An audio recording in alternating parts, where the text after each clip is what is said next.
Ce soir, sur Actu et Débat, nous apprécierons avec nos invités les propos de l'ancien président de la Cour suprême, Ousmane Batokon, sur les 35 ans de la conférence nationale.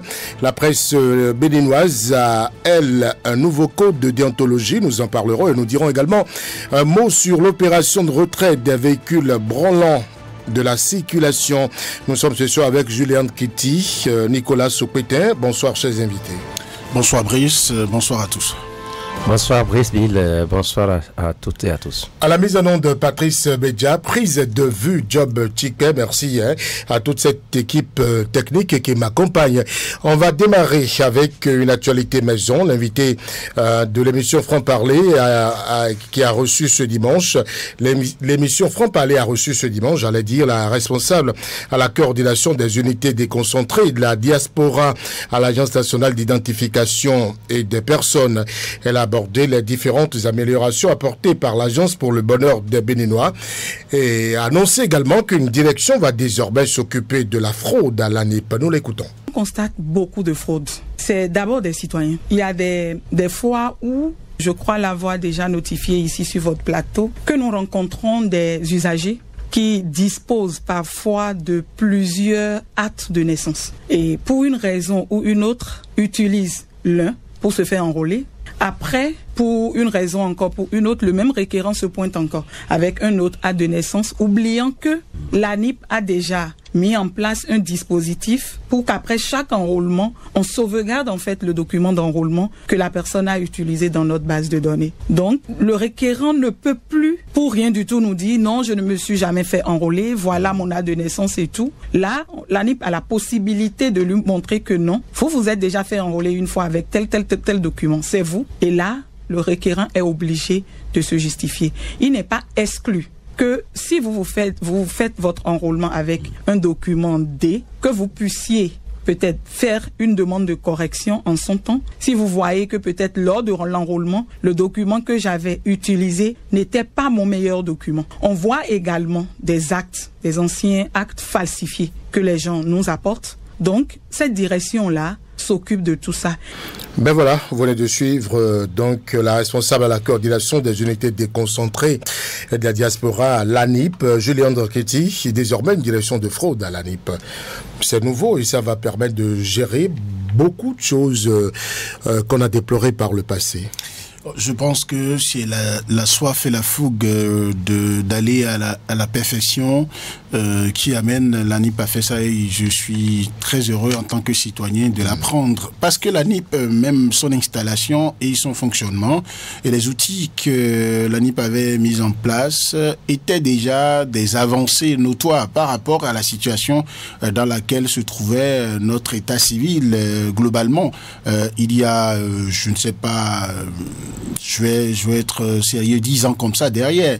Et avant, moi, j'ai été amené à faire une expérience à la tête d'une équipe une fois pour, dans un petit espace seulement de la commune de Soava et puis une seconde commune de Tofo, a conduit une étude sur l'état civil juste pour voir comment les déclarations et les enregistrements de naissance se font, c'est-à-dire dans les centres d'accouchement, les cahiers dans lesquels on note les informations en même temps et comment c'est transmis dans les arrondissements pour que l'enfant puisse avoir un acte de naissance. J'ai vu des calamités. Et vous vous rappelez que dans le passé, il y avait une époque où c'est quand les enfants voulaient aller à l'examen du CEP que les parents se réveillaient pour dire mon enfant doit avoir un acte de naissance, et toutes les possibilités existaient de fabriquer des actes de naissance pour des enfants, et après ils ont des problèmes. Tout ça, on n'est plus à ça. Notre pays est allé très loin. Mais maintenant, si malgré ce qui est mis en place là, il y a des poches de fraude, d'abord, je ne suis pas étonné. C'est le fonctionnement avec l'espèce humaine qui est comme ça. Et que l'ANIP installe un pôle de lutte contre la fraude à ce degré d'efficacité déjà, c'est une bonne chose. C'est une quête permanente. Donc, moi, je ne suis pas étonné que d'ici 2 ans, 3 ans, que l'ANIP découvre encore, parce que les comportements de fraude, c'est un peu comme l'eau. Hein. C'est dynamique. Vous lui fermez une porte, l'eau trouve... donc c'est une lutte permanente, et c'est dans tout le monde entier que c'est comme ça. Donc bravo à l'ANIP, hein, j'ai pas plus que ça à dire. Que pensez-vous de la direction de la fraude désormais instituée à l'ANIP, Nicolas? Non, cela dénote aussi du fait que l'humain reste ce qu'il est, que la corruption est de nature humaine, est dans la nature humaine, et qu'il faille tout le temps faire preuve de créativité pour endiguer, en tout cas réduire le mal. L'ANIP, malgré la haute technologie qu'ils utilisent, on a remarqué effectivement ces genres de problèmes à l'ANIP, où on a des gens qui peuvent avoir plusieurs actes de naissance avec différents comment se fait-il qu'une personne peut détenir plusieurs actes de naissance? Mais ça fait les déclarations, comme vous l'avez entendu dans l'élément là, c'est que la personne, toutes les fois qu'on veut, si quelqu'un vient par exemple, il dit veut établir pour la première fois un acte, quel que soit le pays où vous vous trouvez et quel que soit votre âge, il y a toujours possibilité d'établir un acte pour quelqu'un. Là, vous êtes à votre âge, on ne sait pas les problèmes qu'il y a eu pour que vous n'ayez plus d'acte de naissance. On ne sait pas, il y a eu des services d'état civil de plusieurs communes dans ce pays qui sont allés en feu. Et qui tout a disparu. Et si quelqu'un donc à l'âge adulte dit par exemple il faut m'établir un acte et qu'on en a établi de faux, si que celui-là est dans, vous vous rappelez quand on voulait faire les concours, les questions de conditions d'âge dans ce pays, des gens avaient plusieurs actes de naissance. Donc ce qui vous étonne là en réalité, bon, tout compte fait, ceux que ça n'étonne pas le plus, c'est une évidence. Ce sont les spécialistes de la faute, même eux ça ne les étonne pas. Ils vont dire mais Brice n'a pas compris le game. On va vous laisser finir, Nicolas. La fraude, c'est effectivement, comme l'a dit Monsieur Kitty, c'est que c'est une lutte permanente. Il ne faut pas aller atteindre un niveau et dire que bon, c'est là maintenant, tout est fait. Il ne suffit pas aussi non plus d'avoir cette direction dont on parle pour dire qu'on a fini avec le mal. Il faut toujours être éveillé. Une mise à jour permanente des plateformes. Surveiller aussi comme cela se doit les plateformes pour éviter les problèmes que nous pourrions rencontrer malgré toutes les dispositions qu'on est en train de prendre. Je pense que l'état civil aujourd'hui au Bénin est si bien contrôlé à l'ANIP, et que si malgré ces investissements que l'État fait, surtout à ce niveau, et que nous continuons à avoir ce genre de problèmes, je pense que c'est dommage. Ce serait dommage. Il va falloir une vigilance accrue au niveau des responsables, au niveau même des techniciens qui doivent redoubler d'ardeur, être inventifs, créatifs, pour davantage sécuriser nos pièces d'état civil. On en a certainement besoin pour aller de l'avant dans le pays. On a eu dit, Julien Kitty, que le certificat d'identification personnelle, sa validité passe à 2 ans, c'est vérifié? Passe de 2 ans à 5 ans. De 2 à 5 ans maintenant. Ok.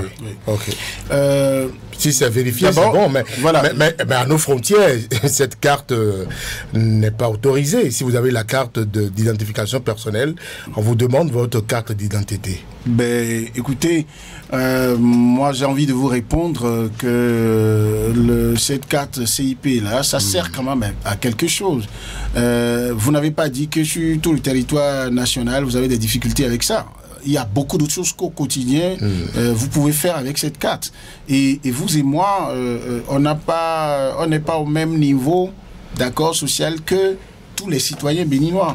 Moi, par exemple, quand j'ai fait le CIP, ça n'a pas fait quoi, 1 mois, 2 mois avant que je n'ai ma carte CEDEAO.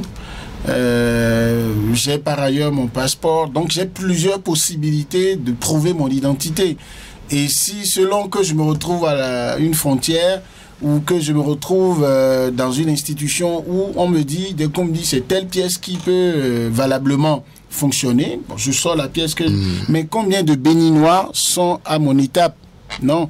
Mais si le CIP peut permettre... Il y a des gens, vous, Brice, il vous arrive souvent de vous retrouver à une frontière et de vouloir aller dans un autre pays.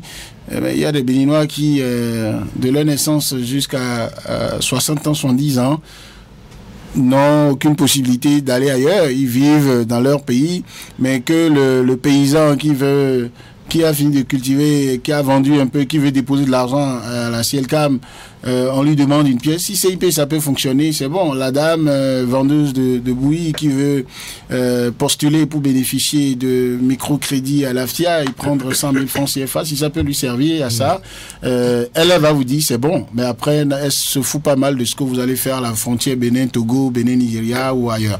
Alors bref, c'est pour vous dire que je n'étais pas informé qu'au niveau des frontières, ça ne fonctionne pas. Et je n'ai pas non plus suffisamment d'informations sur est-ce que notre cas de CIP était destiné à être accepté par les autorités d'autres pays. Mais toujours est-il que quand vous vous retrouvez même à une frontière où vous dites que ça ne fonctionne pas trop, si vous avez ça là en main, c'est mieux que d'être sans pièce d'identité.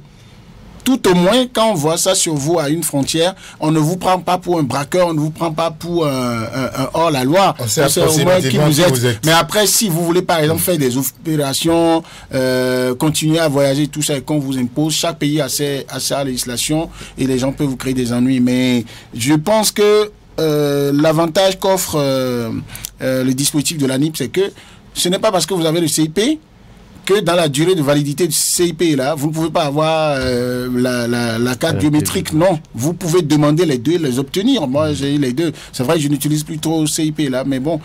Mais il y a une marque, il y a un numéro sur le CIP. C'est d'ailleurs pour ça, c'est de ça qu'on a besoin pour continuer l'identification des personnes humaines. Personnel d'identification. Très bien. Ça se retrouve également sur la carte biométrique, mais c'est toujours bien d'avoir les deux. Maintenant, c'était un problème que la validité du CIP soit seulement pour 2 ans, parce que après 2 ans, vous êtes obligé de renouveler ça, de faire une demande. Et ça fait travailler encore l'ANIP. Ça demande plus d'investissement parce qu'il faut mettre de la matière pour fabriquer encore. Donc ce n'était pas... Plus d'investissement également pour le demandeur. Voilà, ce n'était pas... Et puis ça perd du temps pour le demandeur qui veut peut-être faire des opérations. Ce n'était pas pratique, ce n'était pas intéressant de limiter ça à 2 ans. Mais on pouvait comprendre ça parce que ça venait de naître. Il fallait être prudent, d'accord? Il fallait donc faire ça sur 2 ans pour obliger ceux qui l'utilisent à revenir. Et c'était des occasions de contrôle également pour savoir tous ceux qui ont eu accès à cette carte, à qui on a délivré ça, est-ce que ceux-là méritaient vraiment de l'obtenir, est-ce qu'ils sont béninois, ils ont la nationalité. C'est autant de choses qui pouvaient justifier qu'on ait limité ça dans la phase pilote à 2 ans.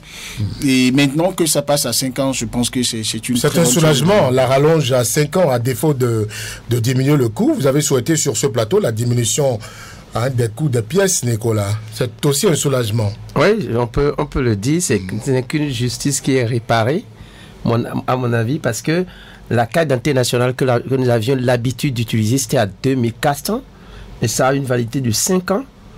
Alors que ici, c'est à 2000 francs et ça a une durée de validité de 2 ans. Alors, en 5 ans, vous pourriez vous retrouver banalement à faire 2 fois le CP.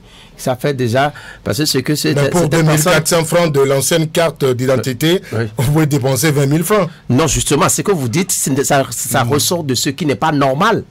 Non, moi, oui, mais ce que vous dites, on était dans ça, non? Non, s'il vous plaît, on ne va pas faire l'apologie du mal. On ne va pas faire l'apologie de ce qui n'est pas normal. Ce que la loi reconnaît, c'est 2400 vous payez. Alors, si vous, pour des raisons...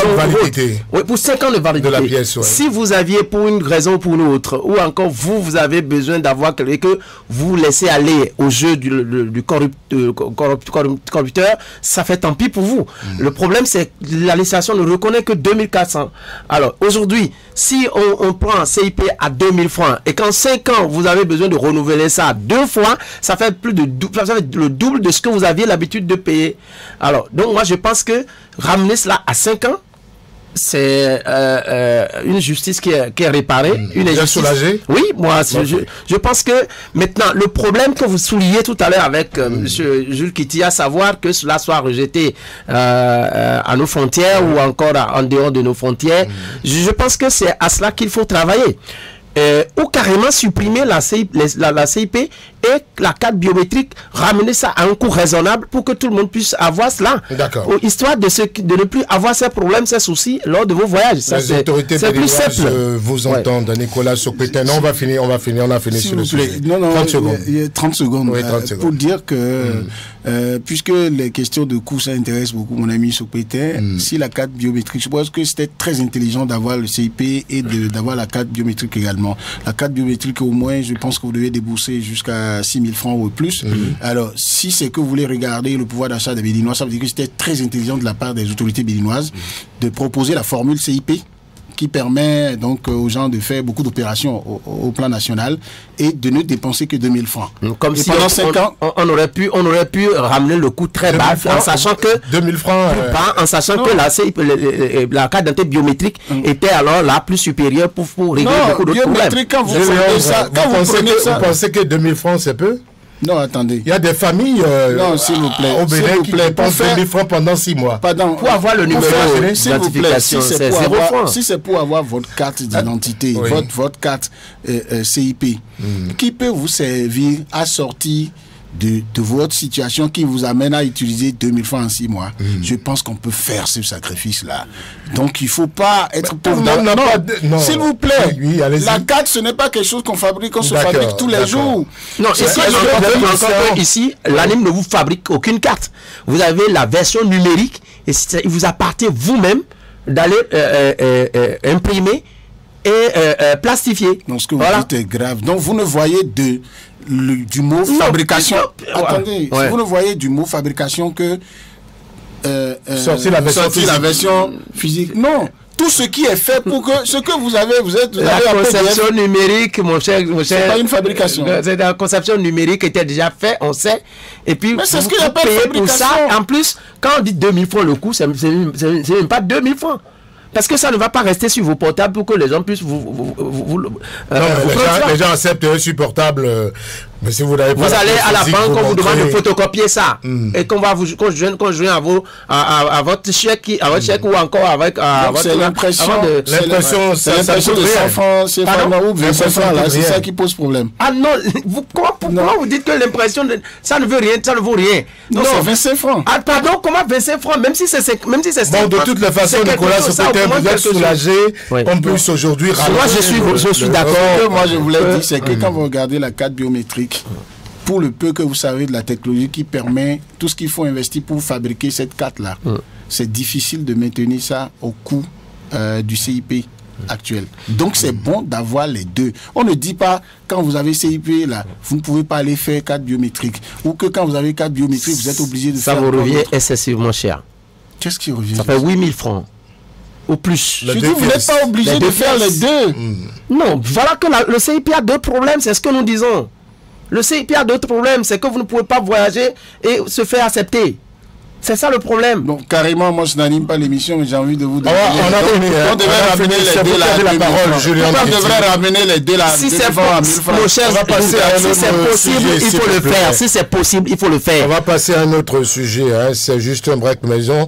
L'ancien président de la Cour suprême, Ousmane Batoko, s'est exprimé à l'occasion du 35e anniversaire de la conférence nationale des forces vives de la nation. Il a dénoncé dans une interview sur une chaîne de la place les dérives actuelles qui, selon lui, vont à l'encontre des idéaux de la conférence de 1990. Ousmane Batoko. La conférence, on a pris la résolution de faire en sorte que dans notre pays, il n'y ait plus de prisonniers politiques.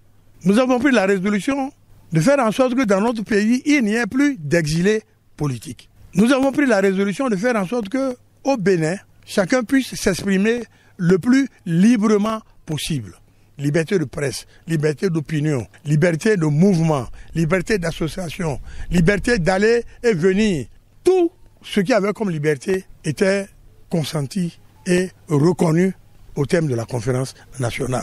Reconnaissons aujourd'hui, quels que soient les arguments que les uns et les autres peuvent avancer. Je ne veux pas porter de jugement sur ce que tel pense ou sur ce que tel autre dit. Et je ne reconnais plus des amis à moi dans les postures qu'ils adoptent aujourd'hui. Je n'en reconnais plus. Et je dis que c'est triste pour notre pays. C'est triste pour notre intelligentsia. Je me pose même la question aujourd'hui de savoir si notre pays a véritablement une intelligentsia. Il faut que certains cessent d'être missionnés pour banaliser la conférence des forces vives de la nation. Il faut que certains cessent de tout faire et de tout mettre en œuvre pour banaliser cette conférence. Parce que, après tout, c'est le fondement de notre vivre ensemble. Aujourd'hui, c'est le fondement de la démocratie béninoise. Voilà, Ousmane Batoko, ancien président de la Cour suprême. Je crois que c'est quelqu'un... il a été membre du comité préparatoire de la conférence nationale. C'est quelqu'un d'averti de la conférence nationale qui parle. Nicolas Sopetin, je vous résume rapidement. Il a parlé, il a rappelé les idéaux portés par la conférence, notamment l'aspiration à un pays sans prisonniers politiques, ni exilés politiques, liberté d'expression totale, critique Arseb contre les élans de banalisation de la conférence nationale, déception envers l'intelligence béninoise, etc., etc. Votre réaction? Moi, je pense que le président Ousmane Batoko a résumé la situation dans laquelle nous sommes aujourd'hui. Et je déplore comme lui tout ce que on est en train de vivre aujourd'hui. Je me souviens, dans les années 2017-2018, comme ça, un ancien député de la 20e circonscription électorale, en l'occurrence M. Saka, qui, à la sortie d'une interpellation par le commissaire de Porte-Novo, interrogé par les journalistes, disait: tout ce que vous savez de la conférence des forces vives de la nation, laissez tomber ça, c'est fini, tout est à l'eau. Plus rien n'est plus considéré chez nous ici comme droit de l'homme, comme droit d'expression, droit aux libertés. Depuis 2018, lui, il a fait cette... Mais pourtant, vous vous exprimez dans ce studio, non? Non, s'il vous plaît. Vous parlez de droit d'expression. S'il vous plaît, mon cher Jules, vous l'avez... Vous avez tout le temps retorqué cela, chaque fois quand je parle de ça. Mais dans le même temps, je vous avais toujours rappelé aussi que toutes les fois que je viens ici, je sais combien d'avertissements certaines personnes vous envoient. Combien on vous dit de faire attention. À moi? Non, moi. Je parle de moi. Alors, toutes les fois que je vais sur une station pour m'exprimer, pour parler de l'actualité, je sais combien on vous dit attention, faites bien attention à ce que tu veux dire. Non, c'est juste pour vous non, s'il vous plaît, c'est parce que justement, aller à la dérive. Non, parce que je sais que raisonner aussi, c'est porter un jugement sans pour autant apporter atteinte à l'intégrité morale et physique de quelqu'un. Ça, c'est le moins qu'on puisse dire par rapport à raisonner. Alors, moi, je pense que il y a eu que des gens se sont prononcés sur des choses minimes, mais qui se sont retrouvés devant la justice dans notre pays. Alors, je pense que, au fait, Ousmane Batoko dit et a peint tout ce que nous vivons aujourd'hui et qui est regrettable par rapport à ce que cette conférence a mis comme fondement que nous avons commencé par vivre depuis 1980. Moi, je n'avais qu'à peine 7 ans quand cette conférence avait lieu. À l'époque. Je n'avais que 7 ans. Et quand j'étais très jeune. Hein. J'étais encore enfant. Et donc, quand je vois, quand j'ai eu l'âge de la maturité et que j'ai constaté tout ce que nous faisions de nos libertés, combien on peut être capable de faire, d'avoir des députés qui disent des choses suffisamment graves sans pour autant être pris par la justice et jeter manu militari derrière les barreaux. Je me dis que c'est vrai, il y a peut-être eu des dérives dans la conception même de la liberté d'expression un certain nombre de choses. Ça c'est réel et c'est pas seulement ça ne peut pas être collé aux Béninois, c'est partout ailleurs. C'est vrai, quand vous allez en France, on a vu des Français gifler Emmanuel Macron. On a vu de citoyens français. Vous voulez que ça fasse comme ça? Non, je ne dis pas. Je dis que ça c'est pour dire que voilà des dérives dans la liberté qu'on a connu ici aussi par chez nous ici. Et que si on devrait penser recadrer tout ça, on n'avait pas besoin d'aller jusqu'où nous sommes allés là. Parce que là où nous sommes tombés là, moi ma foi c'est... On est allé où? Non. quand on dit que, par exemple, l'un des idéaux de la conférence des forces vives de la nation de 90, la première en Afrique, quand on disait qu'il ne faut plus y avoir de prisonniers politiques, on peut tout dire. On ne peut pas convaincre tout le monde que de ce qu'il n'y a pas de prisonniers politiques. Parce que la conférence a dit ça, il faut accepter la dérive et croiser les bras. S'il vous plaît, j'ai dit, il y a certainement de dérives et que c'est humain. Et là, il faut recadrer ça. Mais pour recadrer ça... Recadrer comment? Non, mais on a besoin de certaines lois. On a besoin certainement de lois. On a besoin certainement de mettre chacun devant ses responsabilités dans les dires. Sauf que ici, il y a eu peu de choses qui ne valaient pas la peine. Il y a eu excès dans le recadrage. C'est ce que je dis. Et de sorte que... Julian Kéti, oui. Quand on est jusqu'à dire que la conférence des forces vives de la nation a échoué, mais c'est méprendre ce que nous avons eu de plus cher, que nous avons vendu à l'extérieur. D'accord. Juliandre, Ousmane Bator-Okor, ancien président de la Cour suprême, membre du comité préparatoire de la conférence nationale, parle des rêves brisés de cette grande assise de 1990. Vous l'avez suivi je l'ai suivi. Oui. Je l'ai suivi. Je dis et je suis prêt à continuer à le suivre parce que je peux presque de façon prophétique vous dire qu'il va continuer périodiquement à faire des sorties du genre. Parce que vous vous rappelez, il n'y a pas si longtemps, il avait fait une première sortie pour dire que pour clamer qu'il faut laisser la démocratie respirer au Bénin.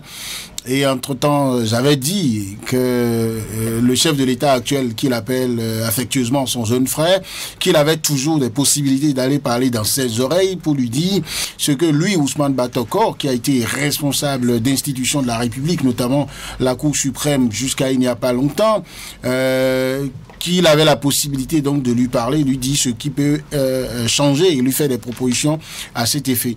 Ensuite, j'ai envie de dire que la conférence nationale de 1990, tout ce qui était le contexte dans lequel la conférence nationale était intervenue, j'ai souvent comparé ça à un ballon qui est gonflé de soif de liberté. C'est-à-dire que des gens étaient opprimés.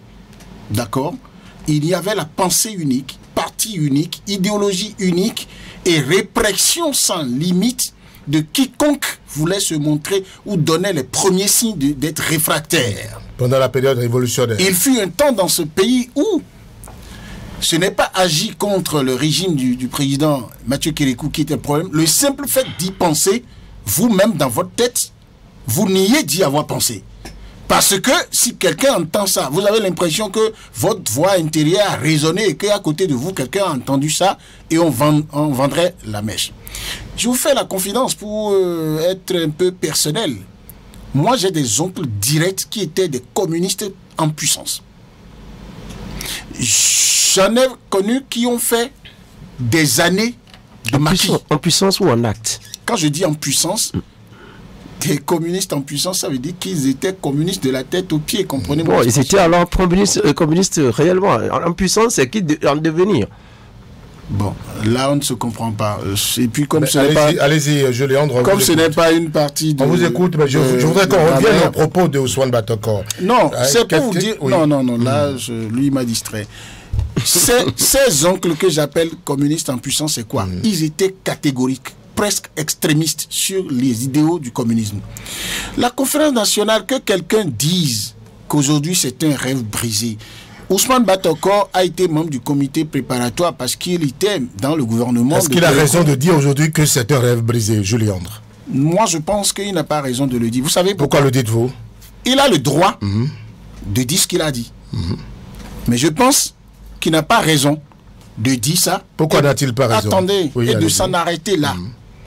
Parce que si nous sommes là aujourd'hui, nous en sommes là aujourd'hui, les points de vue que chacun exprime selon sa position là, et on a l'impression qu'on ne trouve pas la solution au problème qui se pose, c'est la faute à cette élite, d'accord, politique, qui s'est interdit la réflexion de 1990 jusqu'à 2016 à côté. Quelques années avant que Yahi Boni ne quitte le pouvoir, j'étais, je crois, au journal Le Républicain. J'ai réalisé une interview avec le professeur Tokpanou, qui était loin de s'approcher des choses politiques.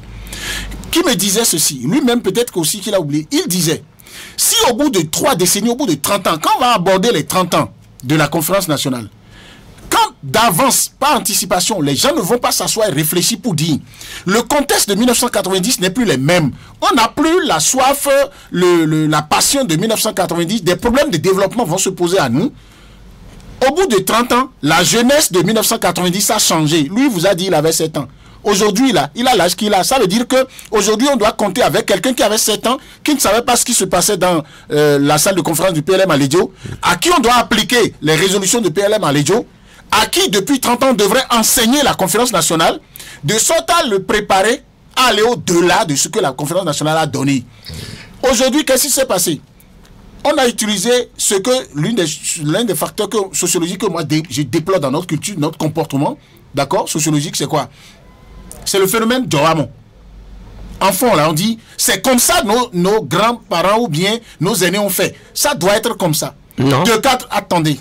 De 90 à... Sinon, aujourd'hui, regardez quand les gens disent la réforme du système partisan. Ouais. Vous voyez celui à qui on colle ça aujourd'hui, comme celui qui l'a impulsé, le centre de la rupture, le président Patrice Talon. Si la classe politique béninoise, l'élite intellectuelle, avait suffisamment réfléchi, c'est que celui qui va venir, même avant que Yahi Boni ne vienne là, parce que Kérékou est revenu pour faire 10 ans, dès que, avant que Yahi Boni ne vienne, il devrait avoir même des documents, une feuille de route, pour dire, au bout de 10, 20, 30 ans, voilà les défis que le Bénin va avoir. Voilà comment les garde-fous qu'il faut mettre pour contrôler, pour encadrer les libertés, parce que les libertés de 1990, si on appliquait tout, aujourd'hui, je vous jure, vous allez vous retrouver dans une certaine anarchie. Parce qu'en 1990, il n'y avait pas Internet. Ou du moins, il n'y avait pas les réseaux sociaux. Les réalités ne sont pas les mêmes. Aujourd'hui, là, c'est-à-dire que pour contrôler l'expression de la liberté, c'est extrêmement plus difficile. Ça veut dire qu'en amont, il faut aujourd'hui faire des lois qui ne pouvaient pas tenir en 1990 pour davantage contrôler. Mais je vous jure, celui qui est au pouvoir, on peut vous mettre Sopétin au pouvoir à la place du président Patrice Talon. On peut vous mettre à la place des députés qui sont à l'Assemblée nationale aujourd'hui. Si il n'y a pas un équilibre des forces, si chacun ne se sent pas interpellé pour agir en temps normal, surtout quand il se retrouve dans une position où il peut influencer, et que c'est quand les gens sortent de ces positions-là où ils peuvent bien influencer, qu'ils ont la langue déliée, ils parlent. Mais est-ce que le président Ousmane Batoko n'a pas été président de la Cour suprême jusqu'à il y a... Qu'est-ce qu'il peut en tant que président de la Cour suprême? Non, en tant que président de la Cour suprême. Qu'est-ce qu'il pouvait? Attendez, en tant que président de la Cour suprême, il avait plus de facilité d'influencer le jeu des équilibres institutionnels. Ça se joue à ce niveau. Les lois sont votées par qui? Par les députés. Si c'est fait, pourquoi on veut regarder un régime est venu nous imposer des choses? J'ai entendu quelqu'un que j'ai eu dans un débat à la télévision qui me regarde pour dire que tous les responsables des institutions de la République dans notre pays sont tenus et ils ne peuvent rien faire. Et que certainement que Ousmane Batoko a écouté toutes ces personnes-là. C'est pourquoi il est en train de dire ce qu'ils ne veulent pas dire. Vous savez la réponse que je lui ai donnée? Et ça peut vous étonner.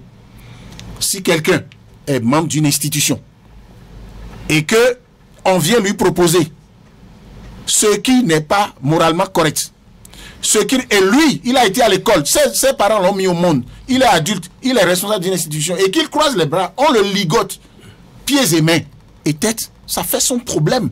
Et ça fait son choix de commettre un crime contre le pays.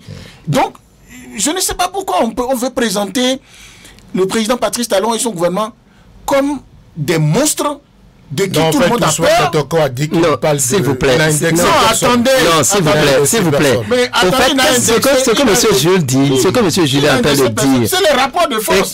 Et qui, ma foi, est peut-être vrai parce que oui, effectivement, on est intellectuel, on a un certain sens de responsabilité vis-à-vis de son pays, un certain nombre de sens de patriotisme qui devrait guider au lieu de se pencher pour soi et pour ses intérêts à soi.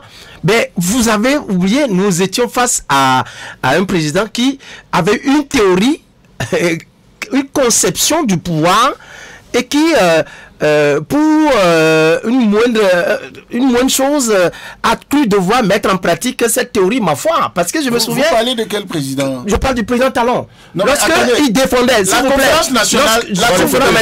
Si vous permettez, c'est pour justifier. Au fait, les gens se sont retrouvés dans un système où quasiment on leur applique à la lettre une théorie conçue et connue, peut-être pas de tous, mais d'un groupe restreint.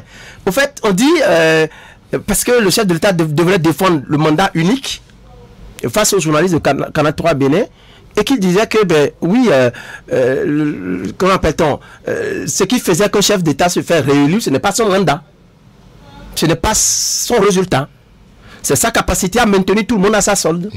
Alors, si le président Talon, il réussit à mettre effectivement tout le monde à sa solde, parce que, au fait, justement, il y a une menace derrière, à savoir, vous êtes de mon camp, vous faites comme je dis, et là, tranquille, vous mangez comme vous êtes avec moi. Bon, dans le cas au contraire, deux solutions vous êtes proposées. Soit vous êtes à l'exil, votre avis sur...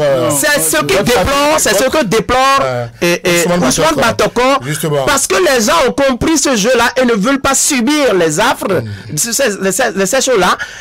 Ils sont contraints et malheureusement, ça agit, ça déteint sur leur moralité, ça déteint sur leur personnalité. Votre avis sur la déception, de sa déception envers l'intelligentsia béninoise? Il dit qu'il ne reconnaît plus certains de ses amis qui s'agitent au restaurant.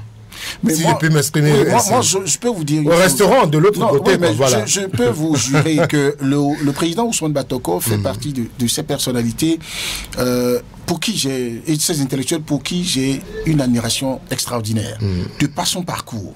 Déjà à l'âge de 26 ans ou au moins de 30 ans, ces gens-là étaient déjà des responsabilités. Et ils ont commencé depuis le niveau chef district, tout ça.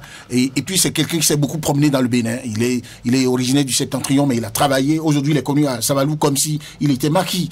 Il a réalisé beaucoup de choses là-bas. Moi, je l'ai abordé. J'ai travaillé à Paracou. J'ai échangé avec... Je connais l'homme, je connais sa simplicité. Je connais son attachement à un certain nombre de choses. Mais ce que je dis là, est-ce que sous le président Patrice Talon, pendant qu'il était là, le président Ousmane Batoko a été président de la Cour suprême? Ce que vous venez de décrire, ça veut dire que le président Ousmane Batoko a été capable d'être dans ce système de subir ça? Non, peut-être quand il était président de la Cour suprême, il n'y avait pas si tant d'agitation, peut-être. Peut-être. Je dis peut-être. Non, mais alors, de quoi vous parlez? Ça veut dire que il y a quelque chose qui ferme les yeux aux gens dans le système quand ils sont dedans. Et ce n'est que quand ils ne sont plus en fonction qu'ils voient tout. Qui vous a dit peut-être qu'il ne l'a pas évoqué quand il était dans le système? On ne peut pas savoir. Très bien. Qu'il a évoqué, peut-être il n'a pas été écouté. Dans les pays où les gens savent que la quête de liberté est une quête permanente et que être dans l'action publique et politique, c'est savoir faire des sacrifices. Mais comme chez nous, nous avons de façon ambiante tout le mal du monde à faire des sacrifices, don de soi. Nous protégeons nos intérêts et nous acceptons un certain nombre de choses jusqu'à ce qu'une dynamique s'installe. Moi, je peux vous dire une chose. L'intelligentsia dont il déplore le comportement là, il fait partie de ça. Le drame, c'est que lui, il est finissant. Mais il fait partie de ça, il n'agit pas comme ceux qu'il dénonce. Mais attends, s'il veut que ceux qui sont là aujourd'hui, qui sont des jeunes frères à lui, ou des enfants à lui, s'il voulait qu'il fasse bien, sa génération devrait mettre des moules en place de sorte que la génération qui vient n'a pas le choix. Il n'a qu'à d'abord reconnaître que, donc, sur ce plan-là, sa génération a échoué, n'a pas donné, n'a pas mis un héritage. Je dis, le président, je peux vous avouer quelque chose. Avant l'avènement du président Patrice Talon au pouvoir, qu'on l'appelle réforme du système partisan ou autre chose là, ou réforme politique, des gens en parlaient. Mais ils n'ont pas mené des réflexions pour mettre en place des moules, pour que celui qui est arrivé, lui, il a vu un vide. Et il s'est dit, mais on crée les partis n'importe comment. Il s'est dit, mais pour qu'on se concentre sur l'essentiel, vous savez, la liberté, l'exercice de la liberté va avec la responsabilité. Vous-même, vous l'avez dit tout à l'heure. Si on ne contrôle pas Le concept il dit en 1990, on a dit qu'on ne voulait plus des exilés politiques, on ne voulait plus des prisonniers politiques. Parce qu'on sortait du régime révolutionnaire où on pouvait vous torturer. Et Maître Adrien Oumbédi, qui a été plusieurs fois président de l'Assemblée nationale, il a été procureur de la République, il a 26 ans déjà. Il a été condamné à mort, il est parti de la prison en serviette. Il était à l'étranger. Mais quand on était dans un chaos, on appelait tous ceux-là pour venir à la conférence nationale. Le contexte n'est plus le même. Maintenant, ce qu'on appelait exilé politique en ce moment, n'importe qui, quelqu'un pouvait avoir coupé la tête de toute une population, tout un village dans ce pays. On allait l'appeler en ce moment. Et on avait pardonné tout le monde. Maintenant, là où on est, ce que vous appelez prisonnier politique, c'est quoi? Si quelqu'un est acteur politique, il pose un acte répréhensible par rapport à la loi. Et l'application de la loi, c'est quoi? C'est les lois qui sont en vigueur. Qu'elles vous plaisent ou pas. Si les députés à l'Assemblée nationale et le gouvernement fait un projet de loi et envoie, si les députés là réfléchissent suffisamment et estiment que ce qui est bon, c'est de voter ça. Ils sont les représentants du peuple.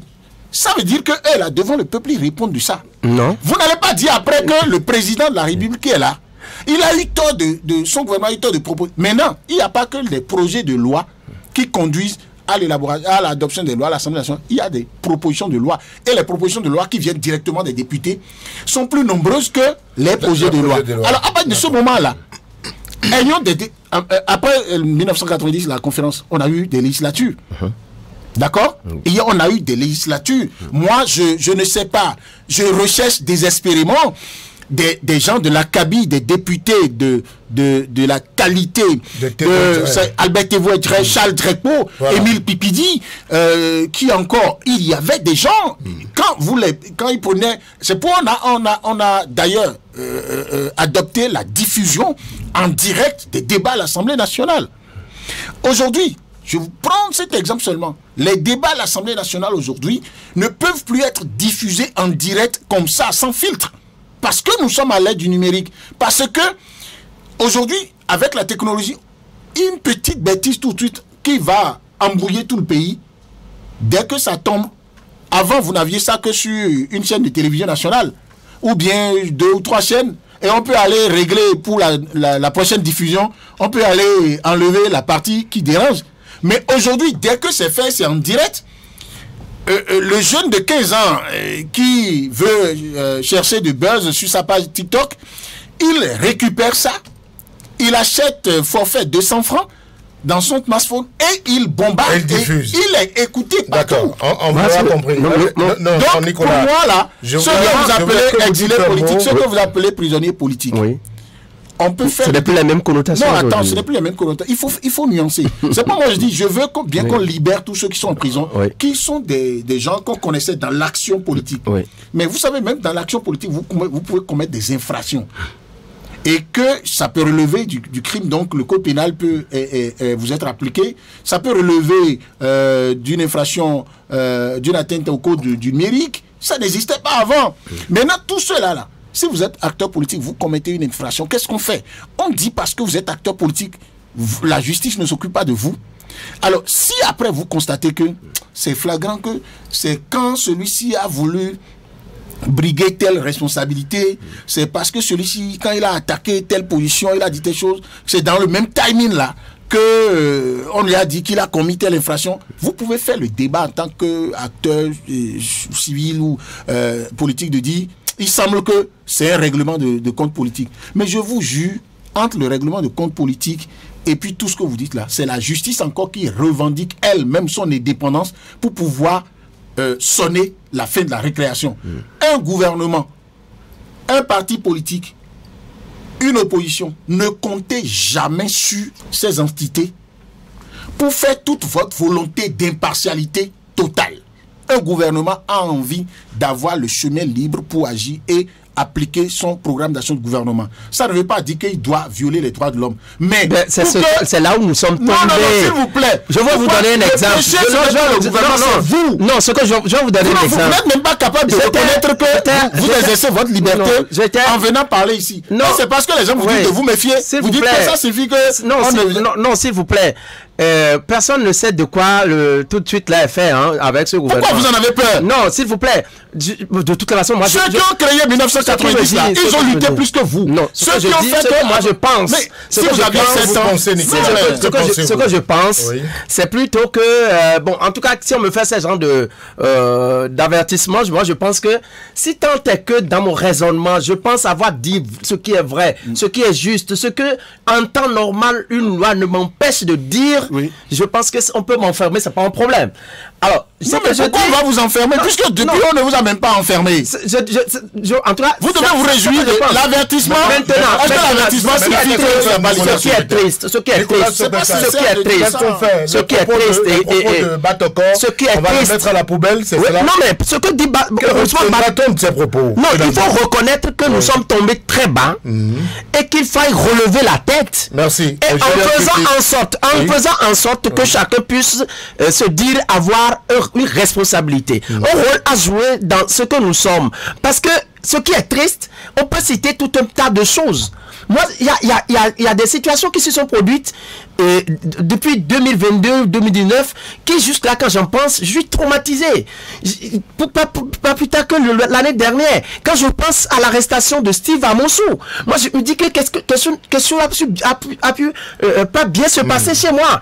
Quand je pense à ce que ce monsieur continue de croupir en prison pour avoir été arrêté de cette façon-là, je me dis que quelque chose ne va pas. Juste là, je ne sais pas si la justice a déjà établi que Steve Amonsou égale frère en vie. Je ne sais pas. Peut-être qu'elle est en train de résoudre l'équation. Non, de toute façon, moi je pense que... Qu'est-ce qu'on va retenir des propos de Ousmane Batacor? S'il vous plaît, monsieur Brice, je pense que il faut travailler à ramener le minimum acceptable dans la démocratie, qui est que on respecte les lois qu'on s'est données soi-même et de cette façon, à jouer, à mettre sous le monde. On n'est pas dans le minimum acceptable selon vous. Selon moi, non. Sur le même pied d'égalité. C'est trop chaud, c'est ça? C'est trop chaud? Moi, je le pense. Julien, on va pas quand même foutre les propos de l'ancien président de la Cour suprême à la poubelle. Qu'est-ce qu'il faut y retenir? Depuis que je suis ici, même quand il avait parlé avant, j'ai été frontalement contre tous ceux qui sont occupés de sa personne. Vous avez une minute pour confiner sur moi, je pense que je considère ces propos comme des alertes de quelqu'un. Vous savez, quand quelqu'un, les témoignages, de l'expérience de quelqu'un qui a une grosse expérience là, ça éduque, ça édifie plus que tout. Même dans les hauts et les bas de quelqu'un qui a l'âge de Ousmane Batacor, quand lui donne l'alerte, tu vois, il allume les cerveaux. Il dit faites attention, roulez à vitesse mesurée. Il s'adresse au gouverneur, il s'adresse à tous les acteurs de la société. Donc moi je pense que je considère que c'est une alerte, mais je suis déçu de constater que dans notre pays, toutes les composantes, tout le monde, on se contente de s'alarmer pour dire ça va mal. Personne ne fait. J'ai écouté ce côté là, tout ce qu'il a dit là. Réécoutez, vous n'avez que des mots, aucune proposition. Journaliste. Ah, j'ai fait de la proposition. Vous dites il faut travailler et à ramener les choses au state. Parce que non, attends.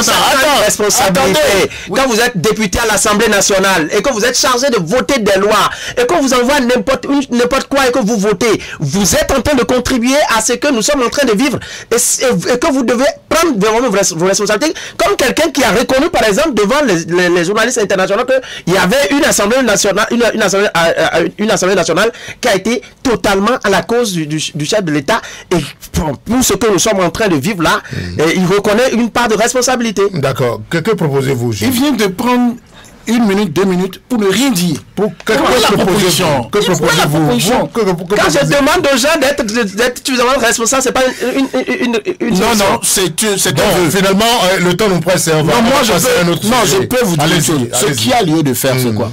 D'accord? Un gouvernement, d'abord il faut que les Béninois s'instruisent. Quand je dis s'instruire, c'est pas aller à l'école. Allez lire suffisamment les textes et les théories développées et les réalités qu'on peut tirer de notre tradition avec nos parents sur comment on s'organise pour que un chef, même dans la tradition il y avait de la démocratie, et pourtant le roi pouvait disposer du sort des gens. Il y avait des espaces de concertation. C'est ce que vous proposez maintenant? Comment on puise des valeurs de là-bas? Comment on puise des valeurs de ce qui est enseigné en sciences politiques, ce qui est enseigné dans les lois? Il faut que les Béninois s'instruisent suffisamment. Parce que, parfois, nous ne lisons pas suffisamment ces choses, nous ne faisons pas suffisamment de recherche sur ces choses. Cela fait que nous interprétons mal les comportements des dirigeants. Un président. Donc, vous invitez à la lecture, c'est votre proposition. Non, quand je dis c'est pas à la lecture, vous savez parler français. C'est à la lecture des lois. Suffisamment, il faut les connaître. Ensuite, et après, la Constitution oblige à ce qu'on vulgarise les lois. Il faut les faire suffisamment vulgariser. Gouvernement, assemblée, société civile, même dans nos langues. Parce qu'il y a trop de gens qui parlent de choses. On accuse un président d'avoir agi alors qu'il n'a fait qu'exercer les prérogatives que la loi lui donne. Un député élu à l'Assemblée nationale. Ce que Nicolas dit, c'est que ceux qui ont voté cette loi-là sont... Ces lois-là, bon, vous l'avez entendu. S'il vous plaît. Au moment où, d'abord, ce que lui commet la grave erreur d'appeler n'importe quoi qu'on leur envoie à l'Assemblée nationale, ce qui n'est pas élégant, est-ce que lui savait qu'il avait pour devoir, en tant que citoyen, en tant que journaliste, parce que quand ça va chez les députés, on a la possibilité dans l'opinion de savoir la proposition, le projet de loi qui est envoyé. Est-ce qu'il savait qu'il avait le droit, lui, de rassembler des gens, de faire des pétitions, de faire des propositions, d'envoyer aux députés à l'Assemblée nationale? Tous les députés doivent accepter des pétitions ou bien des propositions de tous les citoyens. Vous pensez que les gens n'en ont pas fait? Même si moi je n'ai pas fait. Les gens, pourquoi pas vous? Merci, on va finir sur le sujet, on va dire c'est vous qui venez j'interpelle la conscience de chaque Béninois, de chaque intellectuel béninois. Merci. Quand c'est mauvais, il faut avoir l'honnêteté de dire ça là, ça ne peut pas aller. Comme le code numérique qui a passé, devant des gens, comme le code électoral actuel qui a passé devant les gens. On va dire un mot sur les professionnels des médias qui viennent de se doter d'un nouveau code de déontologie et d'éthique dans les médias. Le document de 33 articles a été dévoilé vendredi à la Maison des médias à Cotonou. Le document intègre plusieurs nouveaux éléments dans le but de renforcer le professionnalisme et la sécurité des journalistes. Nicolas Sokweté, vous avez suivi, vous étiez au lancement? Non, je n'y étais pas. Mais vous avez une seconde pour apprécier cette dynamique du président Rotondi. Non, je pense que c'est quand même... bien déjà de penser recadrer. Ça, c'est le problème, c'est ce que je disais tout à l'heure. Quand il n'y a pas de recadrage, il peut y avoir de l'exagération, il peut y avoir du débordement. Ne pas attendre les débordements et commencer par sanctionner et commencer déjà par faire des recadrages pour que chacun sache à quoi s'en tenir. Moi, je pense que c'est ce qui est idéal. Maintenant, je n'ai pas encore lu le contenu de tout ce que... Puisque j'ai eu le fichier, je n'ai pas encore lu tout pour savoir à quoi cela retourne. Je pense qu'il va falloir qu'on sensibilise, qu'on organise, en tout cas, les journalistes, les hommes de médias, à ce qu'ils puissent s'imprégner de ce qu'il y en est pour rester dans la limite du possible, rester dans ce qui est recommandé et qu'il soit de l'ordre raisonnable. Jules Léandre, adopter un code, c'est un pas, et le respecter, c'est un autre. Hein. Voilà. Il y a un fossé. Mais avant ça, vous venez de me donner la preuve. Oui. C'est un exemple palpable de ce que je disais, à savoir prendre ses responsabilités. C'est un cas pratique. Le code de déontologie, l'ODEM, c'est le tribunal des pairs. C'est un dispositif qui est mis en place pour empêcher ou pour atténuer, d'accord, le rythme de condamnation des journalistes ou le rythme de commission de fautes par les journalistes. Vous restez 50 secondes. Alors, que les professionnels des médias eux-mêmes, par anticipation, élaborent leur code de déontologie et de l'éthique dans les médias.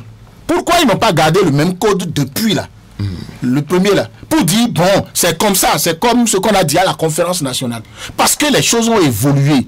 Parce qu'aujourd'hui, il faut tenir compte de ce qui se passe. Le code là, ça ne sera jamais le même contenu que l'ancien. Sinon, il ne dirait pas un nouveau code. Ça veut dire, mais ça ne veut pas dire que ils veulent que maintenant que plus personne ne puisse s'exprimer. Ça fera que quand ils vont sensibiliser, que les professionnels des médias eux-mêmes vont être suffisamment, en plus des compétences techniques, vont faire valoir leurs compétences morales et éthiques, ça fera que la HAC aura de moins en moins de possibilités de frapper sur les professionnels des médias. Mais le code de Jules est né de la concertation. On a interrogé beaucoup de journalistes. Oui, je suis d'accord. J'ai dit le fait pour eux de le faire par eux-mêmes. Si chaque composante de la nation, chaque secteur, là, les acteurs eux-mêmes, qui sont les premiers acteurs, s'organisent et sont dans la proactivité, n'importe quel pouvoir qui va arriver, est-ce que vous pensez les relations entre un politique et un journaliste là, Vous croyez que c'est des amis? Non. Les journalistes qui s'organisent très bien pour être forts, eux-mêmes par anticipation, le pouvoir politique qui vient, qui veut les utiliser, même s'il veut les manipuler, là, arrivé à un niveau donné, il constate qu'il ne peut pas franchir certains points. Mais si vous avez une corporation qui n'est pas organisée, on peut vous manipuler comme vous voulez. C'est de la même manière que le milieu politique fonctionne. C'est-à-dire que si les acteurs politiques et tous ceux-là ne s'organisent pas comme les journalistes sont en train de le faire, eh bien, vous allez voir, les syndicalistes, vous avez vu ce que le syndicalisme est devenu aujourd'hui. Vous allez dire que c'est lié à un dirigeant, un président? Non, c'est lié à eux. Oui, c'est déjà nos problèmes réglés peut-être à 25 ou 50%. Non, écoutez, vous n'allez pas me décourager dans la célébration de ce qui est en train d'être fait. C'est un pas, c'est un soubassement. Je ne vous décourage pas. La preuve, quand Aaron Tondji et son équipe, ils ont commencé par s'entendre unanimement pour respecter ce code. Oui. Est-ce que ce n'est pas déjà le début du règlement des problèmes, des ennuis? Très bien, la presse. Oui, c'est déjà le début. Merci. Merci Julien. Merci à Nicolas Sopeter. Vous étiez nos deux invités ce lundi sur Actu et Débat qui se referme. Merci à vous, auditeurs et internautes qui nous avez suivis, à toute l'équipe technique qui m'a accompagné. Jeudi, c'est un autre rendez-vous de Actu et Débat. Prenez déjà le rendez-vous. Bonsoir. Actu et Débat.